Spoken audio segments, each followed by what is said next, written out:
Hello, everyone who has joined us this evening. My name is Mona Shamali. I'm the director of the New Leaders Initiative, and I'm so happy to introduce our panel on eco-anxiety with our host, eco-anxiety expert Leslie Davenport, and our 3 Brower Youth Award alumni, Rachel Barge, Mackenzie Feldman, and Hamid Torabzadeh. So what is Brower Youth Awards? It's the premier youth environmental leadership award in the United States. And our winners have all been recipients for outstanding environmental projects. And BYA, as we say in shorthand, is a program or a project of the New Leaders Initiative, which is a program that seeks to support young environmental activists through cutting-edge programming and through an innovative approach. Our host organization here at New Leaders is Earth Island Institute. So Earth Island Institute was founded in 1982. It's an international environmental organization and fiscal sponsor to more than 75 projects working in the areas of climate change solutions, conservation, environmental justice, indigenous communities, wildlife protection, women's environmental leadership, sustainable agriculture and food systems, community resilience, and more. The organization also includes a legal division, Earth Island Advocates, a youth development department, New Leaders Initiative, and an award-winning magazine, Earth Island Journal. For more information, please visit our website at www.earthisland.org. And now I would like to introduce the host of our panel, as well as the Brower Youth Award alumni. The host for tonight's panel is Leslie Davenport, a climate psychology educator, consultant, and therapist exploring the intersectionality of climate, economics, education, policy, and social justice. She has authored 5 books and is a program lead for the climate psychology certification at the California Institute of Integral Studies. And now for our alumni. Hamid Torabzadeh is an undergraduate at Brown University studying public health. Born and raised in Long Beach, California, a coastal city home to one of the largest ports in North America, Hamid is deeply passionate about the link between environmental justice and health. In 2022, he was recognized with a Brower Youth Award for his work leading the American Red Cross Los Angeles in effort to educate youth on disaster preparedness, response, and recovery in the face of increasing climate and public health disasters. Mackenzie Feldman, another one of our alumni, is an environmental activist from Honolulu, Hawaii. She is the founder and director of Rewild Your Campus, a national organization that works with schools to reduce pesticide usage and increase biodiversity on campus grounds. She is also co-author with her mother, Kathy, of the book Ground Bakers, 60+ plant-based comfort food recipes and 16 leaders changing the food system. Mackenzie received the Brower Youth Award for her work with Rewild Your Campus in 2019. Rachel Barge is a Brower Youth Award winner from 2008 and is currently founder of Leap Grow, a digital marketing consultancy that works with mission-driven startups and nonprofits to scale how they reach people online. Rachel lives in Marin, California with her husband and 2 young daughters. So I am so excited that you are all here with us tonight. It's going to be very special to hear Leslie and the alumni discuss something that is so common in our day and age, and it's very rare that we get to address it in a formal panel like this. So I really hope that everybody gets a lot out of it. And without further ado, I'd like to hand it over to Leslie to take us off. Thank you. And thank you so much, Mona. And thanks to Earth Island for hosting this and giving us an opportunity to explore this. So I'm going to share a few slides. Give me a moment here to bring them up.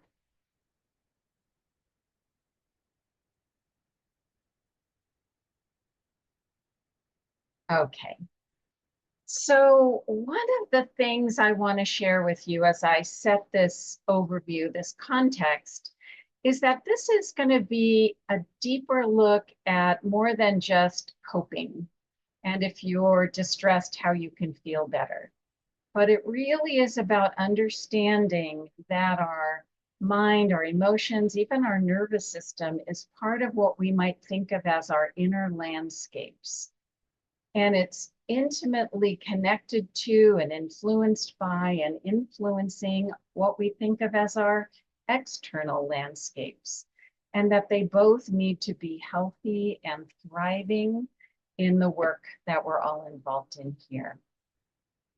So this is a little cartoon that I just think sets the tone a bit of how natural it is when we have a world, a system in distress, a world on fire, to be upset about it. We are programmed as humans to respond in those ways. In fact, we're going to talk about briefly the way the full range of our emotions are really our messengers, our allies. They're here for a reason, and we can harness them productively in the work that we're all involved in.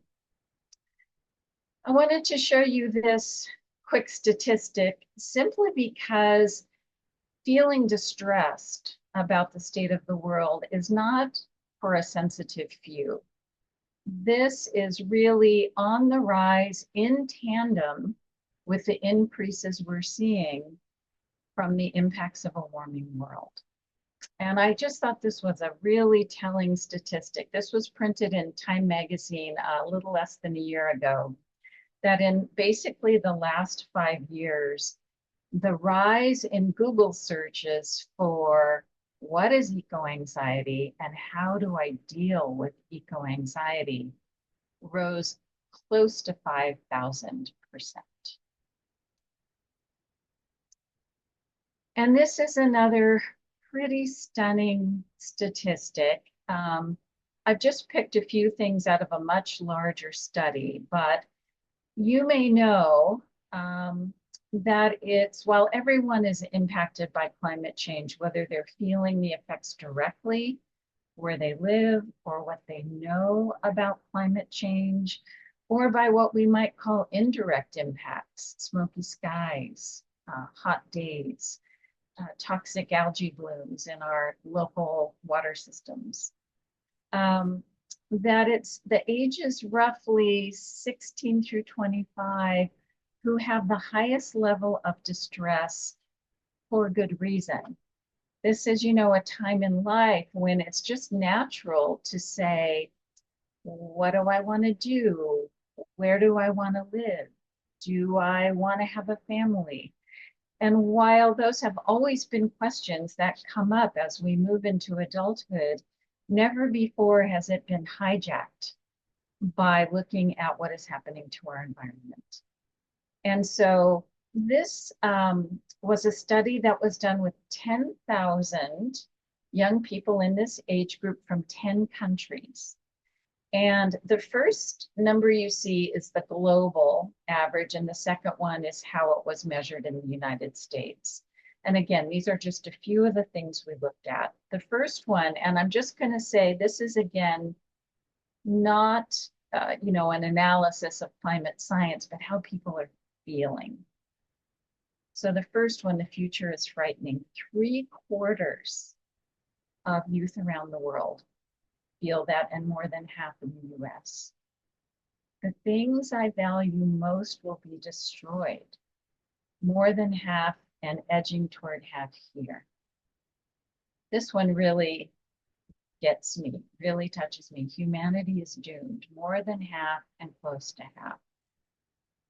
And not only are these occasional thoughts, but that climate anxiety and distress is impacting them on close to a daily basis and influencing their lives almost half. We're going to talk about, so what do we do about that? But the first thing, again, is to know that all of these feelings, whether it's anxiety, anger, frustration, sorrow, grief, are natural responses. I'm trained as a therapist, and nobody is saying this is pathological. This is, if you're paying attention, if you're caring, if you're empathetic, these feelings will arise. And, you know, they may come in waves. They're not necessarily here all the time. But until we get on a better track, until we all see these transformative changes we're working hard to be part of, these feelings are going to arise. And so really it's more a matter of how to work with them skillfully, because they are in response to the painful systems that are playing out and creating so much destruction. So eco-anxiety is probably the most well-known. It's used the most in the media. It makes sense that we would be fearful of things we understand or hear now and amplifying. But there are other ones too that have been named. One is called pre-traumatic stress. You might have heard of post-traumatic stress, but this is the anticipation of what we're learning climate scientists are telling us, and feeling a heightened sense of dread really around that. And it may include images of what that may look like. Grief, a natural response to the loss, not just the loss of ecosystems, but the loss of a sense of security in our future. Maybe a loss of faith in government agencies that we used to have more trust in, happening on all kinds of levels. Eco-anxiety, which we're talking about, often, you know, it's the fear, but it's also accompanied by sometimes a sense of helplessness. What can I really do in the face of something so large and complex? And I thought this was an interesting one, solastalgia. People are coming up with new terms for new experiences we haven't had before. And solastalgia is when you have a feeling of being homesick, you're longing to return home, but you haven't gone anywhere. But the familiar environment around you is changing in a way that you don't recognize in the same way. Maybe the seasons are different, or that literally there have been floods or fires that have changed the landscape. And I wanted to put a couple more out here. I don't think these terms will ever be necessarily adopted into the conversations we have. But again, they're trying to grapple with new experiences. So I'm going to just mention the second one, which is the idea of looking at a particularly colorful sunset. And, you know, we have this natural response where we may be moved by the beauty. There might be a sense of awe and wonder. But we might also know that the reason it's more colorful than usual is because there are unhealthy particulates in the air, whether that's from nearby wildfires or forms of pollution. And so we have these battles that start within us, this ambivalence that bats us around between feeling the beauty and feeling the distress, and how many of these things are now beginning to coexist. I want to talk real quickly about why it's so hard for some of us. I think everybody here is involved in many different ways, but I suspect you have family members, friends, people in your community who are not fully on board. Why is it so hard to grapple with the facts that are so clear, the impacts we're seeing more and more? And part of it, so I'm going to kind of lift the hood a bit on how our brains work and our emotions. Our predominant Western culture puts a lot of pride and emphasis in being logical, rational, in control, you know, driving, you know, what we want. And what we don't recognize very often, and it's not in our collective education very much, is that it's often emotional decisions that are being made, and people aren't recognizing that's where it's coming from. And the higher the stress, the risks, the threats, which is certainly part of climate change, the more those emotional parts of us start to rise and be more active. And the parts of our brain, which is our frontal lobe, that is the more reasoned, rational parts, actually begin to fade. And we become more reactive, often without recognizing it. So we're not very well equipped to navigate and reside in uncertainty, which is one of the big things that accompanies these changes that are happening. We want to land. We want to not live with this free floating sense of, I don't know what's going to happen, and it seems scary. And one of the things that happens, and people don't recognize it, is they move to some place to land, whether it's true or not. Either somebody will fix this, or it's not as bad as it seems, or it's too late to do anything.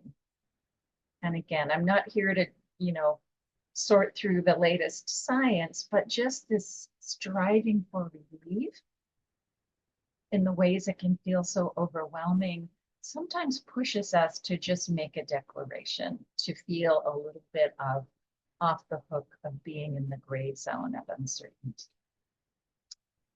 So what do we do? This might sound contrary when we're seeking relief, but it really is to befriend our emotions. To know, again, that sadness rises up when there's loss occurring. We need to be letting go of something, but it might be also telling us there's room for something new. If that's what's happening, it's sort of clearing the way. We're programmed with anger because it rises up when injustices are happening or when boundaries have been crossed, because it's that part of us that says, no, this isn't right, stop. And again, we can use that as a kind of energy and fuel, not to just be angry all the time with what we're doing, but to know that's where it's coming from. And that as we become part of making those changes that need to happen, the feeling, the messenger can become a bit quieter. And we would never want to be without a fear response. It keeps us safe. It's saying something's dangerous here. There are risks here. What do we need to do to take care of ourselves and avoid harm or injury? That's why there's eco-anxiety. And again, we don't get a lot of information of how to be with this in a helpful way. And sometimes what I hear is that, if I, especially in this work, doing this work, if I let myself feel the sadness, the anger, the fear, I'll just fall into a pit and never get out. And then I can't even do what I want to do. But what's more true is that if we acknowledge what's rising, maybe share it verbally, write it down, process it, acknowledge it, it actually starts to flow. So what we're after here is not so much we want to just feel calm and try not to feel what we might think of as uncomfortable feelings, but we want to acknowledge them when they arise and help them flow. That's their nature. Not to set up camp so that we're always distressed or always upset. So Caroline Hickman, she's a therapist in the UK. She was one of the research designers behind that study of 10,000 youth. I love this quote. She says we need to grow up and down. We need to grow up by cultivating the sense of possibility, envisioning what's possible, be creative, be determined and hopeful. But we also need to grow down and find ways to become a little more comfortable in our discomfort. That it's okay because it's natural. at times that we feel shame or anxiety or wish we could do more. And again, it won't stay there. It's not about making that a more predominant feeling. It's by allowing ourselves to be with it when it naturally arises that we can help it shift and move. This is just a key concept I want to introduce because, again, it's about how to work with this, how to do self-care. So between those two lines is what's called our window of tolerance or our zone of resilience. And these lines that are going up and down might represent the course of a day, passing through a day. And there's stressful moments and things calm down and you kind of have your ups and downs, but you're navigating. And when things are too disruptive, an evacuation, or there's just too many stresses piled up and we move out of our window of tolerance, that's when we lash out, get reactive. It's often in anger. We can't really engage in a very productive way, or we go the other way. We check out. We want to numb out. We isolate. We disconnect. So that if we get to learn in ourselves and help each other with when we're getting near one of those edges and then intervene with our own self-care, not just as an individual, but with each other in a supportive ways, we can stay within that window of tolerance and even grow it. Because essentially, without doing this, that burnt out people aren't equipped to serve a burning planet. And that's what happens if we don't attend to our internal landscapes. If we just join in the action, and we don't want to do just one or the other, but the point here is that these need to come together to really be sustainable over the long run. And when I say self-care, it doesn't just mean meditation and yoga. You know, there's a lot of great research behind mindfulness. I happen to love all of that stuff myself. But for someone else, it might be going for a run or kickboxing or hanging out with family or doing art. I had a 13-year-old girl tell me how helpful skateboarding was. And when she described it, where she had to be in her body and she had to be attuned to the environment she was going through, and she was in the moment. If I didn't know it was skateboarding, it would sound a lot like my meditation. So just to be aware that for yourself and people you work with, that it can look like a lot of things, and do identify those things that help you get grounded, bring you back home to yourself, both on your own and with other people. And that really what we're talking about is bringing all of ourself here, not just thinking, not just, pressing forward, all that's important, but to even bring joy. There can be joy in what we do. Some of you may know Audre Lorde, civil rights activist, professor, poet. I love these couple of quotes where caring for myself is not self-indulgence, it's self-preservation, and that is an act of political warfare.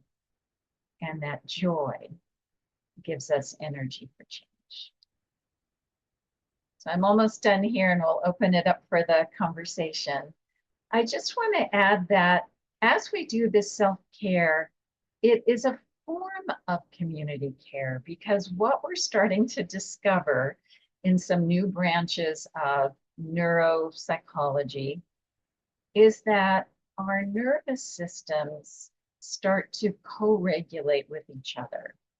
And what I mean by that is, let's say you're chatting with a group of friends and somebody comes in who's really angry or agitated or upset in some way. Their emotions kind of ripple through the group really quickly, even before you might know what's happening. Or vice versa. Sometimes there's just that person that it doesn't matter what you do or what you talk about, you just feel better. And so as we can regulate ourselves, that ripples out not just as a poetic idea. This is a scientifically based understanding now of our nervous systems in relationship to each other. It's kind of like if you've heard about those fungal systems that work underneath the forest that communicate and support each other. It's not visible to us, but it's happening. It's kind of like that. So again, just this interconnectedness between our thoughts, our feeling, our nervous system, and the world around us, and how it influences us and our feelings, that our individual efforts affect the collective affects us, so that we really can't even separate realistically what we might think of as our internal landscapes from our external ones.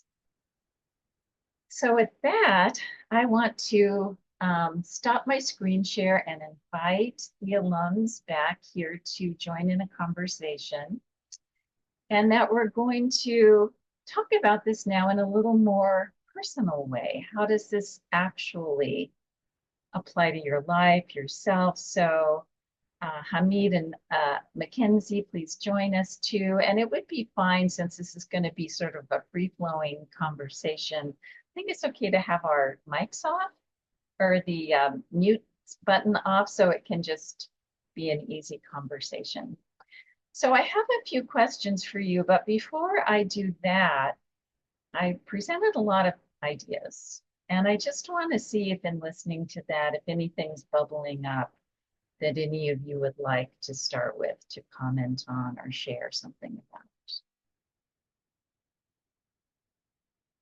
I thought you shared a lot of very interesting new vocab words I hadn't uncovered before, but that I could relate to having that feeling, and so it's really neat that there's like a growing lexicon that's putting words to this, because sometimes when you spend a lot of time feeling these feelings, you're like, am I crazy? Does anybody else feel this? And so to know that there's all of these interesting terms that can describe these feelings, like the feeling of your home landscape changing and you being homesick for what was before, but like that's something probably a lot of people can relate to, but I'd never known there was a formal word around it. So that's cool.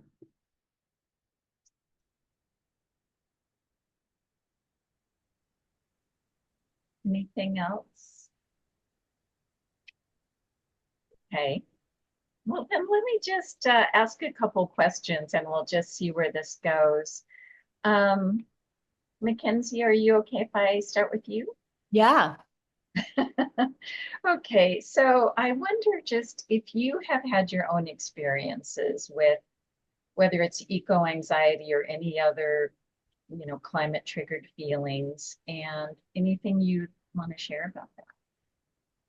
Yeah, I think I remember a few years ago, it was probably the most heightened climate anxiety that I was feeling. And it was when I had graduated from college. It was around the time of when I received this award, maybe a little bit before that. And I was trying to start my organization, and it was just me. And in addition to that, kind of on the side volunteering, I was volunteering with the Sunrise Movement, doing climate activism on the side of starting my organization. And it was just this feeling of, I think it was climate anxiety, but it was also just enormous stress that I was putting on myself, to pressure to do this all by myself, and feeling like whenever I was resting, I was, preventing the work from moving forward. And it didn't really matter if I had mindfulness practices or not. I think at that time, what I really needed was just to get enough resources to really build a team. And that was the thing that ended up helping me with the most, was when I was able to raise money to hire a couple of people and take some of the work off my plate. I was able to kind of relax a little bit. And so kind of just thinking, like, I really want to give that version of myself a big hug. That was probably, 6 years ago or whenever. And I think a lot of times yes, it is about building in, mindfulness practice, everything you said, so important. And for young people, who are trying to do this work, it's really hard to do it with limited resources. And so, and being able to have a team where you can work together and kind of take that responsibility off of just yourself is so important. And so I haven't experienced that amount of intense climate anxiety since then. And so, yeah, there's so much more to say, but I think I just remember that feeling of just feeling like, oh my gosh, every time I was taking a break, I was preventing the work from moving forward. And really, it's not true. I just needed to find other people to help me do the work and divide it. So yeah, that came up for me when you were speaking. That's lovely. Hamid, how about you? Yeah, I think Mackenzie actually is a really good segue to my story personally. First off, to preface, I got involved with a lot of the work around climate disaster preparedness and that type of thing during COVID. So let's talk about another source of anxiety in my life as a high schooler at that point. And so it was like these compounding crises that contributed to both eco-anxiety and other forms of anxiety. And so I think I agree that the team was essential, finding supporters around me. And just for me, what was particularly helpful was just doing something. And I started very small. And I found that very valuable of just finding a way to leverage my passion. In this case, it was like first aid skills and seeing how we can apply that to these increasing wildfires, for example. And I got together a group of friends, and I was already a part of the Red Cross as an organization and the service that all the volunteers do there. And we started small and we built this program up based on all of our passions.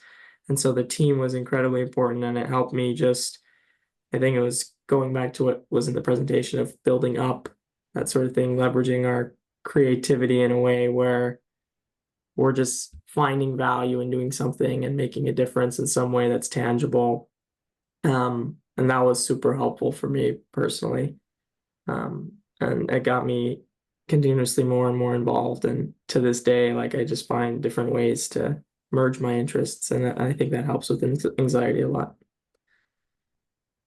Great, thank you. Did you want to add anything else, Rachel? I know you sort of started us off. Yeah, I think just this gave me an opportunity to reference like way back to like literally being in kindergarten for me, and just like I have this memory as a kindergartner of like going to the new fresh paper tray and just like taking the paper out and like putting it directly into the recycling, because I was like, why bother using it? Let's just skip that stuff. Like recycling is good, recycling saves trees, like this helps the environment. So let's just, be the most efficient and just get it. Like, and I feel like I was very susceptible to environmental messaging. I resonated with it deeply, and watching, any kind of like cartoon of an animal dying or something, I feel like I had this instinctual sense of like grief and pain at the idea that the environment could be harmed or that humans could be having a negative impact on the environment. I think that those early emotions like just sort of created a worldview for me where it was like, well, I can't do anything else except help the environment as my professional outlet. Like I have to spend my life doing this. It's like not even a choice. And so it's been interesting to like reflect on that now that I'm a mother and thinking about my kids and just referencing how early that started in my life. So yeah, and you're reminding me there are some really good efforts starting to happen of bringing some of these emotional support tools into the public schools, because little by little the climate science is being introduced, but not necessarily this part of it. And as well as the fact that the impacts are growing. So there's more direct experiences that way too. Yeah. So all of you have talked a little bit about not doing it alone, having teams, taking breaks. When it does come to just stepping away from work, because understanding it's essential and necessary to do that, what are some of the other self-care tools that you find helpful? Mindfulness was mentioned, but I think it's really good to have a broad toolbox, and that you may think of things that didn't occur to other people. So anything you'd be willing to share along those lines?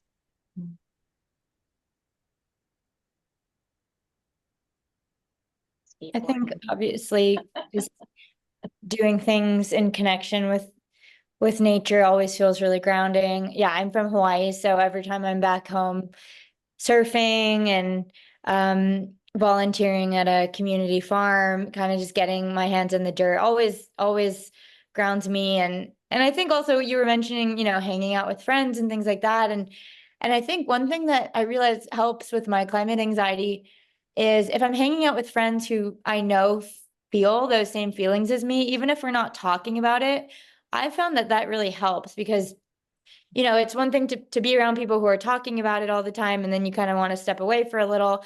And then we all have those people, maybe friends or family, who you don't want to talk about it with because they might not share the same views as you, or, it just, you feel like you'd have to explain or defend yourself. But being around people who share those same feelings, even if you're not talking about it, I found that's been really nice. Because then if it comes up and you do talk about it, you talk about it, you don't have to worry, it's not going to bum people out. But it's just this sort of like collective shared grief that you're holding, even without having to say anything. Yeah, that's lovely. I love that. I as a college student here, I'll rep the Friends party here. Like I love I like sit in the dining hall for 3 hours and just chat with a bunch of friends. And people come in and out and that type of thing. And it's just, sure, it's distracting, but it's also, I mean, as social creatures, I feel like I used to be the type of person, or if I had these type of anxious thoughts, I'd like try to like isolate myself more, or, spend more individual time, which is like that's healthy. And I still do like that. The time alone is important, but I realized, if there's too much, it can feel even more isolating, and eco anxiety could build up. And so sometimes it's just nice to distract myself, and talk to people and hear their stories and what's going on in their lives, highlight that type of thing. And so I think, yeah, talking to others, impromptu, like coffee chat or dining hall is always nice. And then I just had a friend text me, actually, we're going to go on a outdoor walking. We have lots of trails here in Rhode Island that I've been exploring while in college. So that's always nice while the weather's nice to get out and get some fresh air, like Mackenzie said. Yeah.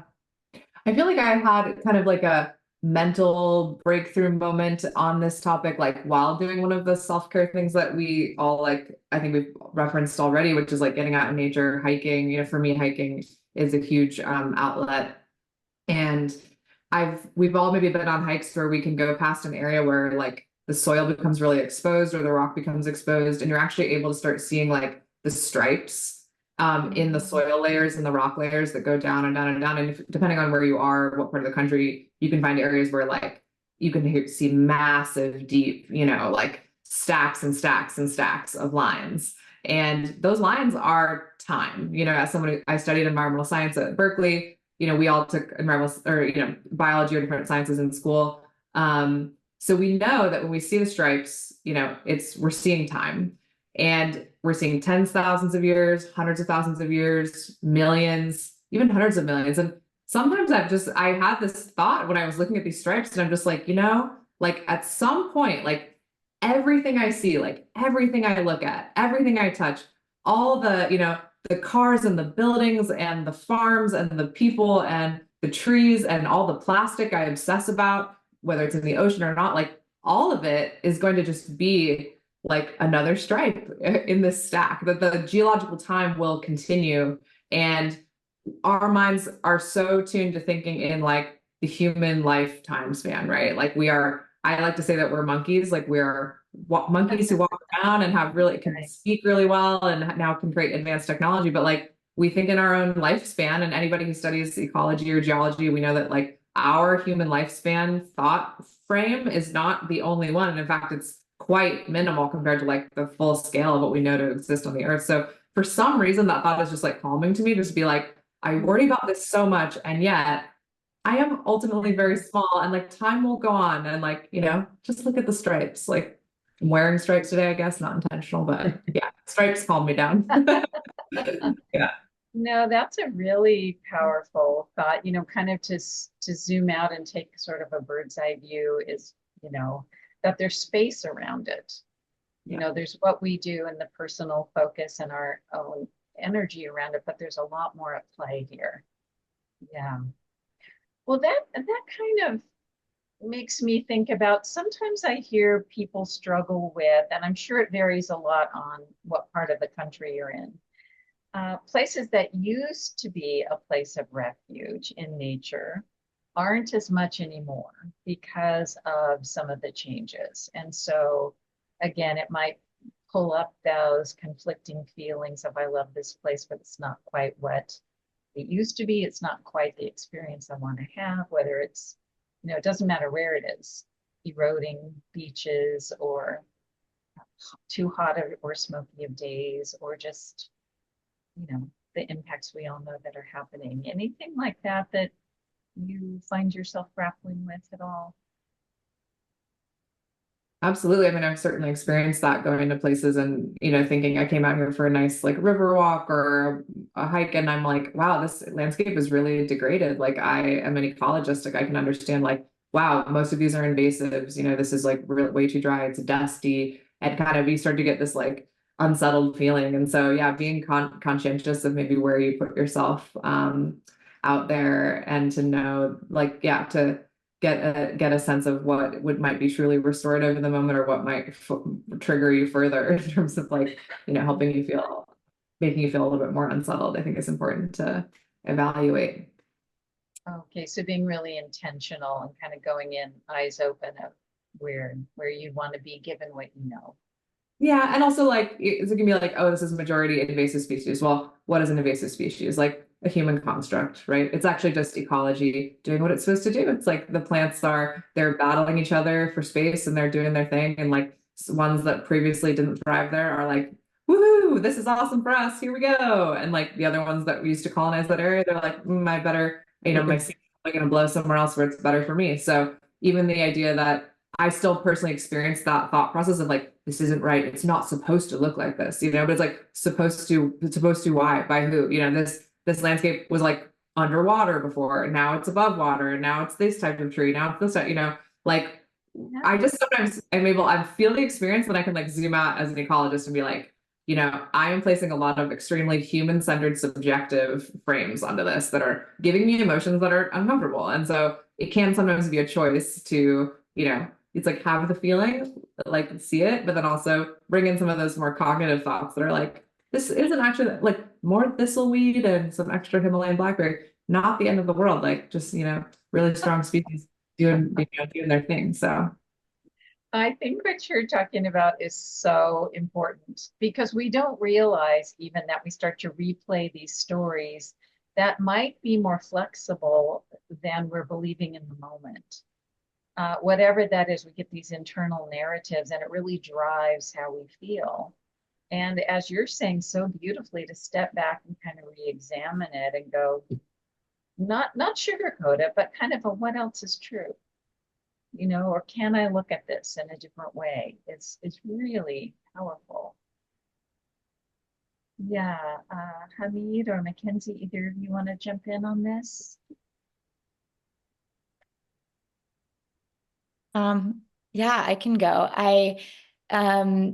Yeah, just to kind of go off of what Rachel was saying, looking at a landscape and having feelings about it. I think what I love about the work that we do, so Rio Alger campus, we work with schools across the country to eliminate pesticides and bring native plants to college campuses. And I love getting to work with college students, because they, like the stats you shared, experience a lot of eco anxiety. And I went to Berkeley too, Rachel, go Bears.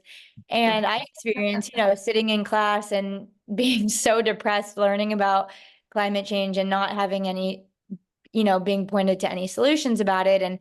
And when we work with students, it's really about looking at the landscapes. How are you going to change? How can we advocate to actually change this area that you're spending a lot of time on, whether it's converting the lawn from conventional to organic, or removing parts of lawn and actually implementing, more native species.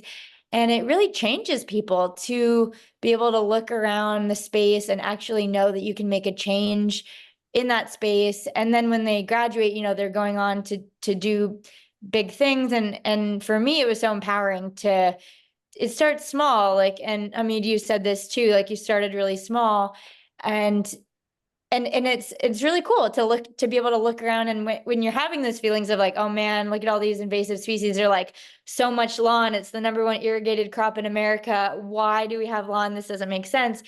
Kind of channeling those feelings into being like, hey, let's do something about it. And I live in South Texas. It's a really can be very depressing place to live. It's one of the most biodiverse regions in the whole country, but it's so much of it has been destroyed for just development, and I live near the border wall, and that's been really destructive for habitat loss, and the monarch butterflies can no longer migrate south because they can't get over the wall, and there's all these things you don't even think about. But I'm working with my community to try to change the ordinance to allow for native plants in the ordinance, because right now it's you can't really, or they'll want you to mow it down. And so there's just little things that you can do. I always, when I think of a problem, I always want to channel in the solution, and then that helps for me, the kind of stress and anxiety go away a bit. Yes.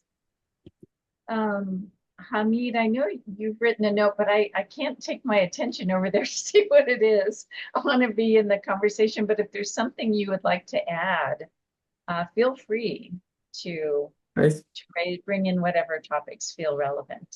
I think Mackenzie and Rachel did a great job, and I agree. And Mackenzie, I look forward to maybe you can link up with Brown or something, and we can do something. Our facilities is always Yes. always doing, like, I think we're very forward looking, and I'm sure there's improvement. You know, leveraging Rhode Island's nature. But yeah, I think also I'd add being open to like changing your perspective, and this goes back a little bit to what Rachel said. Like, I've been like, I might come in with a certain perspective on a specific issue, whether it be invasive species or wildfires increasing or whatever, and being able to talk to others, get their perspective helps. And so something I've done recently is I got the chance to join a podcast. I had no podcasting experience. I've listened to podcasts here and there, but it's kind of cool. I'm kind of exploring a new medium to express myself, and then I'm part of this team of a bunch of basically students and local Rhode Islanders who are interested in the environment and care about issues like eco-anxiety and others. And so, quick plug, you can go to askpossibly.org.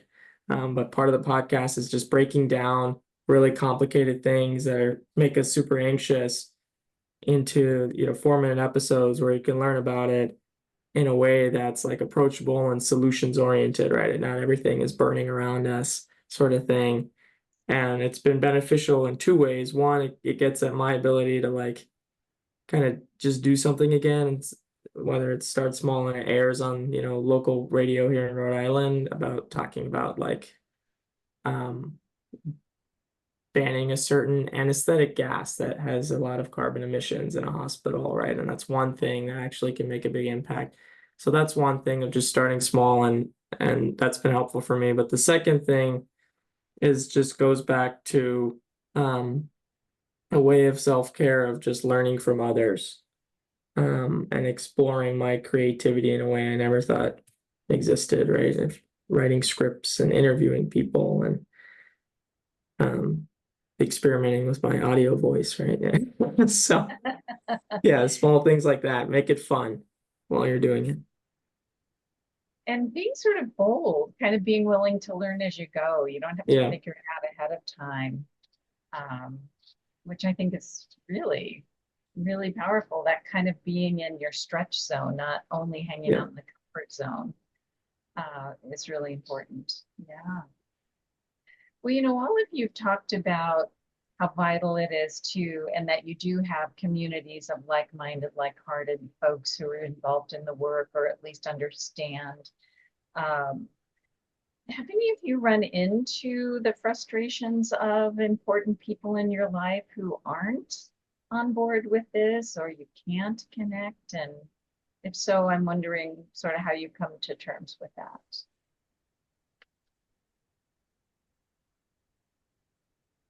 or could be outside of family as well, but often I do hear it come up that way. There'll be some holiday gathering and everybody's together, and then it suddenly becomes really obvious where some of the different points of view are.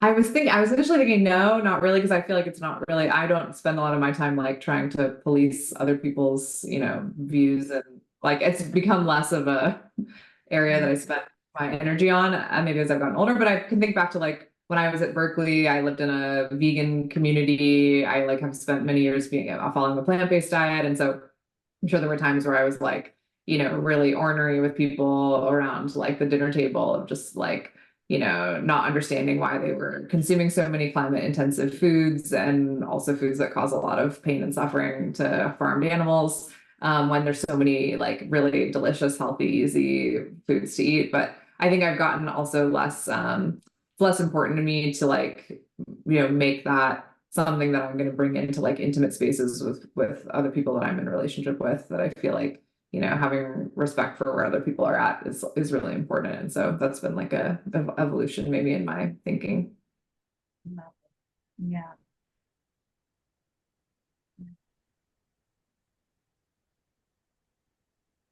Well, we have about, oh yeah, go ahead, Mackenzie. Did you want to?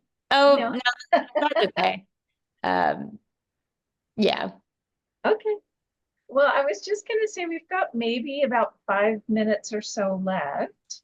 And I think I just want to open it up in a more broad way and just both ask if there's anything else you'd like to add that hasn't been. And also, it's sort of come through our conversation already, but anything you would want to share with a friend or colleague if they do come to you with some eco-triggered distress, what you would want to share with them based on your own experiences. There is I feel like I'm always the first jumper in.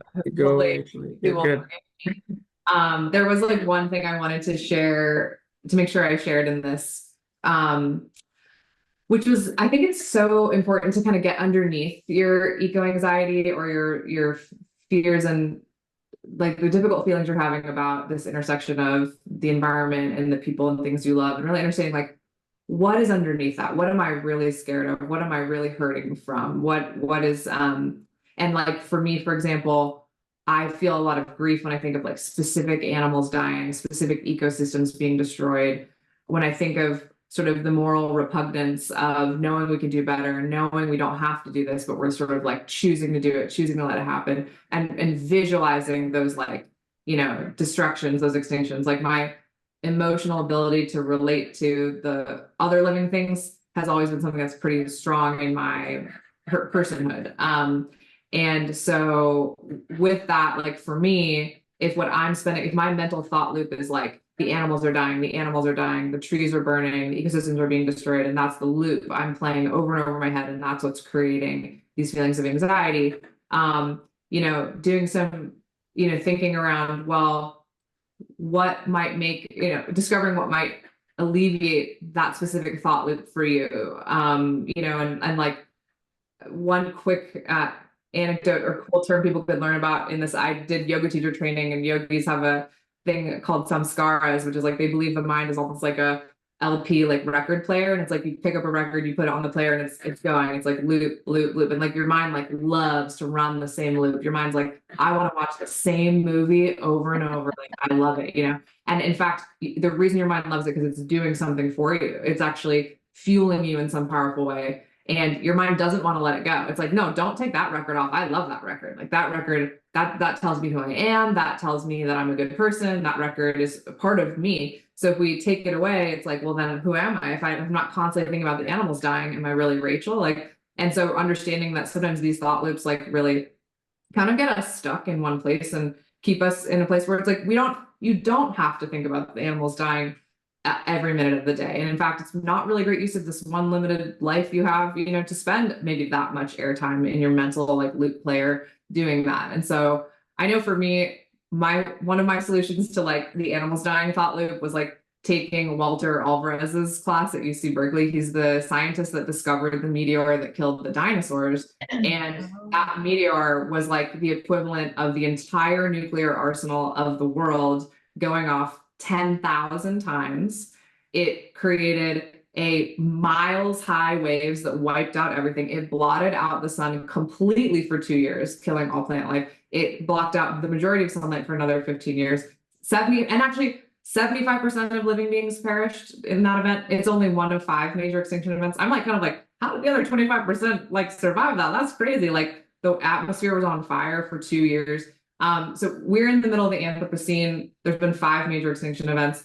But like, look at what I was like, Rachel, look at what you're so sad about. You're so sad about the polar bears. You're so sad about the redwoods. You're so sad about the Amazon. You're so sad about the continental. And it's like, this has actually, everything has gone away 5 times. Like, and it has all come back. And I was like, it was the little logical fact, like inception thought that like stopped my thought loop and was like, hey, like, actually, all the animals I feel sad about going away, they will reemerge, even if humans are successful at destroying everything, because like everything has been destroyed numerous times before. And it doesn't mean that it's okay to go just like kill living beings and destroy places. Like, I still find it morally reprehensible. I still don't want it to happen. But the idea that we are like losing something that will never return forever, which was for me the most painful thought, I was able to be like, oh, maybe that's based on my little human worldview right now, not the geological and biological worldview. So I just wanted to talk about the meteor and Walter Alvarez. So now I can shut up for the rest of it. And again, how helpful that is to hold things lightly or hold it in a different way. Yeah. Hamid, were you going to? No, I was just going to say I learned a lot right in the few minutes. Yeah, wow. Yeah, I think it goes back, Leslie, to what you were saying earlier of just stepping out of your comfort zone to even learn these things sometimes. Otherwise, I'd be stuck in my bubble, and within my own perspective. And so oftentimes it's surrounding yourself with people who, if they're taking away energy from you, avoid them. If they're going to bring energy and new ideas and that type of thing, you never know, like, how it can improve your health. So that's my perspective. Oh, do I have to be the one to end it? Oh, no. Okay. Yeah, just anything else you'd like to add, no pressure. And also that question of if someone is struggling, anything else you'd want to add that might be helpful based on your own experiences. Yeah, I mean, it's hard. I'm not going to, sit here and pretend I don't get eco anxiety anymore. It is really hard. And I think voicing it is so important because every day we're such living contradictions. And it's like, we're in this climate emergency, our policies, it's nothing's moving fast enough. And it's like, oh my gosh, even if, I got a chance to go on a trip to the Arctic this summer with like 130 climate leaders. Is an amazing experience. And for me, pesticides is the issue that I'm focused on. And there's pesticides, in Arctic ice, which is so crazy that these chemicals have really permeated through our environments, and even in the most remote places. And so to me, it is hard because even if we stopped everything that we were doing today, we would still see traces of this years later, but yet we're still continuing to pollute the environment and, produce plastic and all of these things. And so I think I would just encourage you, if you're feeling a certain way about it, don't be afraid to talk about it. It really does help to be like, man, it's crazy. We have to do random things every day, like go to the grocery store, and at the same time we're experiencing this emergency and like holding all of that together. But I just wanted to, there's this book called Dear Younger Me, and I was got a chance to be one of the people featured in it, and I wrote just a little note. We all had to write a note to like a younger version of ourselves. So maybe it's just a short thing, but I thought maybe I could just share it and it might help. Okay, I said, Dear younger me, pay attention to what makes you different. These gifts will guide you on a career path you will never imagine. So trust your gut and don't stress about what you're going to do with your life. And remember, no matter how passionate you are about your work, Your self-worth is not tied to your accomplishments. And finally, it's just as important to enjoy the land as it is to work hard to save it. So take a deep breath, get outside, learn about your ancestors, talk to farmers, try not to be overwhelmed by the state of the world, find delight in every day, and know that you will not see the end of your work, and that's okay. Oh, lovely. That's a beautiful note to end on. So I just want to thank the three of you for sharing so openly and vulnerably and generously. And I hope that those of you who are listening can find your own paths, as well as, borrowing from each other. That's one thing that's so great about community, as has been said in a number of ways. So thanks again to Mona for organizing this, the Brower Youth Awards, and for Earth Island for hosting this conversation. So thanks and good night, everyone.